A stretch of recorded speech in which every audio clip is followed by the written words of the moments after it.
Aquí está, ya. Buenas tardes, ingeniero. Mi nombre es Fernando José Núñez Holguín y voy a pasar a explicar lo que es el paradigma de la programación orientada a objetos. Primeramente, ¿qué es la programación orientada a objetos? En sí es traer objetos del mundo real a código para solucionar diferentes problemas y organizar mejor una estructura de código. Esta programación, paradigma de programación nos favorece en la organización lógica del código, en el modelado de entidades complejas y en la mejora y mantenimiento del desarrollo de proyectos. Eh, los pilares fundamentales de la programación orientada a objetos son cuatro, que son el encapsulamiento, las herencias, el polimorfismo y la abstracción.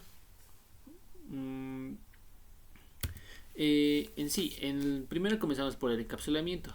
El encapsulamiento, en resumen, está descrito para proteger y controlar la seguridad.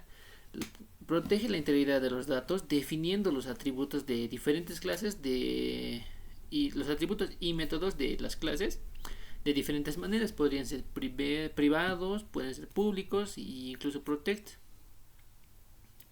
Incluso podrían ser abstractos los métodos. Pero también para esto teníamos que tener clases abstractas. Pero en sí, se protegen de esta manera los datos para que podamos definir cómo se va a usar. Por ejemplo, podríamos crear una clase usuario, pero en usuario sus atributos como clave y correo deberían ser privados para así evitar el acceso no adecuado a estos datos, ya que son de datos personales. Por eso esto del encapsulamiento protege lo que es la seguridad. Eh, la herencia, la reutilización del código. La herencia es en sí es pasarle atributos, o métodos de una clase padre a clases hijas. Por ejemplo, podríamos crear una clase, la clase persona, que tiene atributos nombre, apellido, nombre, apellido, fecha de nacimiento y métodos como podrían ser caminar, entre otros.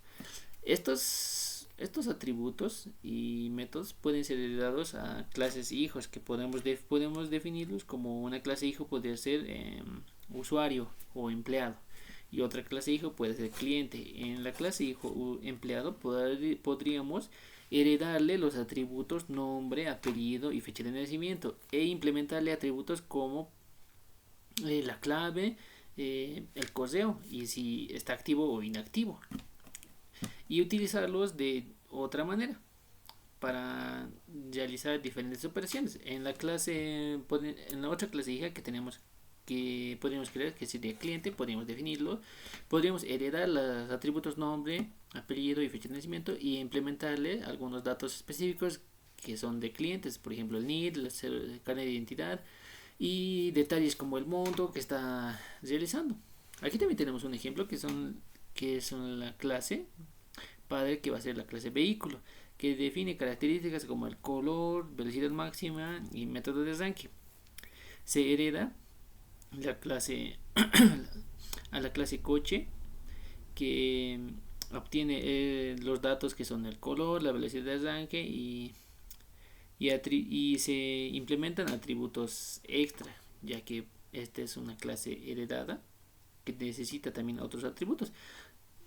También podríamos heredarle atributos a la clase camión, en este caso, que hereda los atributos como la capacidad, los atributos como el color, tal vez no, el color no es necesario. Puede ser el arranque, puede ser la velocidad máxima, pero también aplica aquí atributos específicos, se definen en esta clase como la capacidad de carga. El polimorfismo. El polimorfismo es en sí que podemos utilizar los métodos en una clase de una manera y podemos utilizar esos mismos métodos en otra clase o en una misma clase, pero de otra manera diferente. Un ejemplo podría ser el método listar. Hagamos con el ejemplo de los usuarios. El método podemos decir pago de salario. Podemos utilizar el método pago de salario para definir el cuánto tiempo ha trabajado, qué salario tenía y cuánto se le está pagando. Pero este pago de salario también podemos utilizarlo para en la clase de empleado, pero para otro rol. Podemos cambiar el rol, pero también podemos definir el monto, el tiempo que ha trabajado y si es que ha habido algún descuento. Es el mismo método, pero se utiliza de maneras distintas. La abstracción simplemente es la implementación en código de los atributos sin preocuparnos por cómo es que funcionan, sino simplemente para optimizar el código, implementarlos, abstraer las características de un objeto. Por ejemplo, como hemos dicho ya, el objeto, podemos dar otro ejemplo, como el objeto balón. Podríamos poner características, diámetro, presión y material a código directamente. Estamos abstrayendo las características de ese objeto a código. Ejemplos del modelado de una cuenta bancaria. Aquí tenemos, primeramente creamos la clase cuenta bancaria con los atributos saldo, que va a ser privado, obviamente, para proteger los datos. Como métodos podría tener el depósito, el retiro y la consulta, que en consulta del saldo, que en este caso no recibe ningún parámetro. Los métodos depósito y retiro si reciben un parámetro, que sería el monto, y la relación de la herencia, que sería una clase cuenta de ahorros, puede heredar de la cuenta bancaria y añadir su propia lógica como método para calcular el interés. Aquí tenemos dos ejemplos, uno es en lenguaje de programación Python y el otro es en lenguaje Java,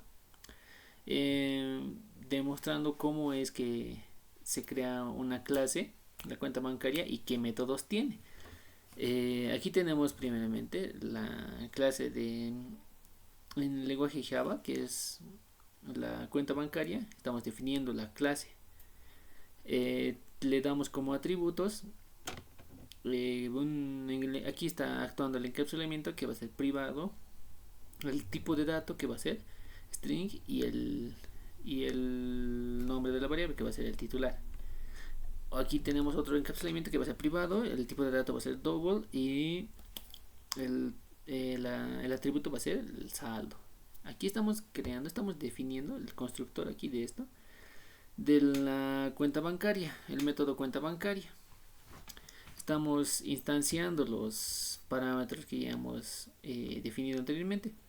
También tenemos el método que va a estar el método vacío, public void depositar, que va a recibir el parámetro monto de otra clase, y además este es público, por ende va a poder ser utilizado en otras clases. Y la acción que está realizando aquí es al saldo sumarle el depósito. Y aquí tenemos un ejemplo de también otro método, que es el consulta saldo, que no recibe ni un parámetro, pero este saldo puede ser utilizado para consultas, ya que es público y va a ser de double. Está siendo definido especialmente para consultas. Aquí tenemos el mismo código por el lenguaje Python, que está definiendo. Primeramente está definiendo los parámetros, los atributos, luego define los dos métodos, y ahí está un ejemplo de uso. Los beneficios y desafíos de la programación orientada a objetos son los siguientes. En cuanto a ventajas, tenemos el modelado intuitivo, o sea que una vez entendido este paradigma bastante complejo, el modelado es bastante intuitivo, ya que se ejecuta en base a cómo actuarían estos objetos en la vida real. La reutilización es fácil de reutilizar este código, ya que una vez que está bien estructurado, la refactorización resulta bastante sencilla. El mantenimiento, ya que esta programación, este paradigma debe estar, una vez que está bien realizado, el mantenimiento es bastante sencillo, ya que los atributos, los métodos están organizados de una manera especialmente intuitiva para que un programador realice un trabajo y venga otro programador y también entienda cómo es el funcionamiento y realice el mantenimiento de manera normal. La escalabilidad también es una ventaja, ya que gracias a su estructuración es de fácil refactorización y puedes recibir actualizaciones, cambiar de base de datos, entre otras cosas. Los desafíos que implica en esta programación la complejidad inicial, ya que la curva de aprendizaje en este tipo de programación es bastante alta, ya que se debe entender de varios conceptos y no solo entenderlos, sino aplicarlos de una manera correcta. El diseño jerárquico. Una mala jerarquía de las clases puede generar problemas de rigidez, ya que esta programación normalmente se aplica en el patrón de diseño por capas. Es importante tener la organización de la jerárquica bastante organizada. Un ejemplo podría ser que tenemos en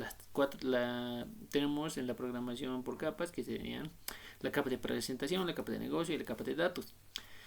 Una capa solo puede interactuar con la capa inmediata inferior, pero hay una capa que va a ser la capa de entidades que se va a conectar o interactuar con todas las capas. Y si no es organizada de manera correcta, entonces podría causar inconsistencias y fallos incluso en el programa. El rendimiento. En programas muy grandes, eh, y ya que de un complejo entendimiento, podría causar errores debido a malas prácticas en su uso. En conclusión, dominar la programación orientada a objetos para cualquier desarrollador es un gran plus y una gran ventaja frente a los diferentes problemas, ya que esta programación nos permite optimizar código, realizar mejores métodos y lograr incluso implementar programas más complejos que de lo normal, ya que podríamos mencionar que anteriormente se realizaba el código línea por línea, lo cual generaba grandes errores en el mantenimiento y en la búsqueda de información, ya que revisar líneas y líneas de código es bastante complicado.